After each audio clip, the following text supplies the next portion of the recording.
What time is it, boys and girls? That's right, it's MG Rebuild catch-up time.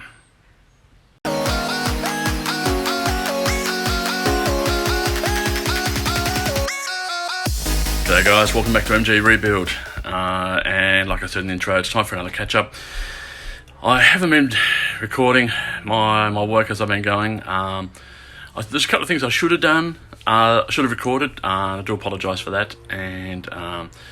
But I've been finding that recording sort of gets in the way of work a lot.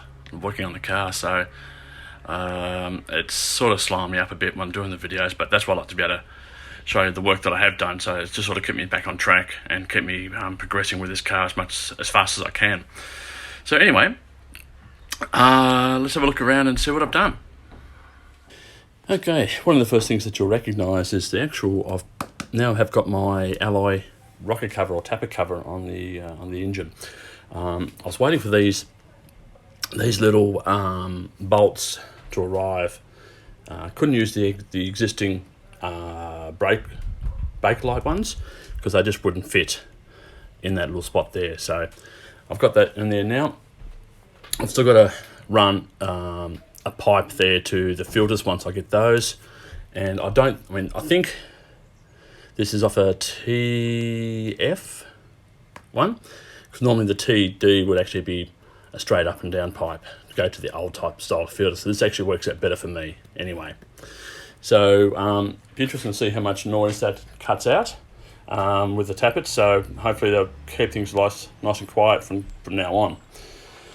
I've also done my toolbox. As you can see, the lid's on there now, and inside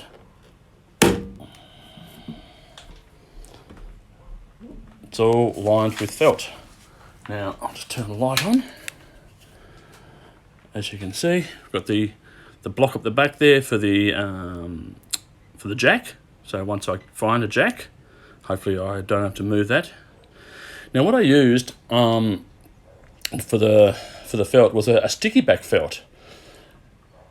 It was good in theory, but it was an absolute pain in the butt fitting in there because it would stick to everything you try to put it in or put it near. It would just stick itself. But anyway, as you can see, the bolts from the from the actual plates, the ID plates and so forth, are penetrating through. But I'm not going to worry about that. It's fine as it is. Another thing I've been working on is, my phone won't move for some reason. There we go. Here's the side screen box. As you can see in there, it's all been lined with felt now. Little bit dirty down the bottom there, got to clean that up. This one wasn't a sticky back, it was just a normal black felt that had been, I used some contact cement for that one, and that's come out pretty well. I'm still waiting for the actual pieces at the end of the box, and my phone stops rotating. Goes down there where the actual, down there. So the actual door's got something to rest up against. And I've also done the actual vinyl around the back there as well. I've only got one bolt in there at the moment because the fuel tank is currently out. Okay, got problems with my camera, so bear with me. So I've taken the fuel tank out again. This is because I'm waiting for some gaskets for the fuel sender. So until they arrive, I'll leave that out and pop that in later, and then and I can put the rest of these bolts in.